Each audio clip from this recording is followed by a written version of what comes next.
One of the things people ask me about all the time is transferring properties into an LLC to maximize liability protection from creditors and how that relates to trusts.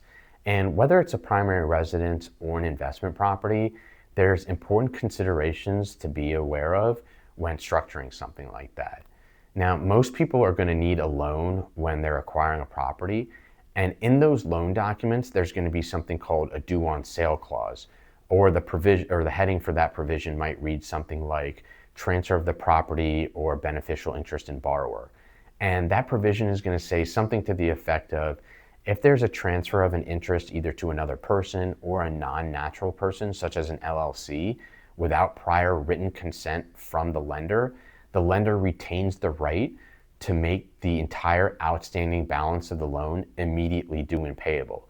So not just the next monthly payment, but the entire outstanding balance immediately due and payable. And that can be very scary for a lot of borrowers because they don't have that type of cash readily available without selling the property.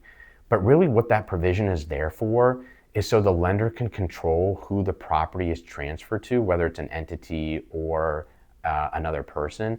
And they want to be able to determine the creditworthiness of that individual or entity before there's a transfer of the interest.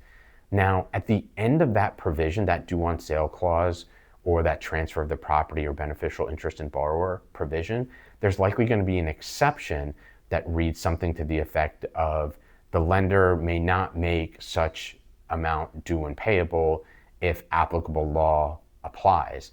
And what that's most likely referring to is something called the Garn-St. Germain Act.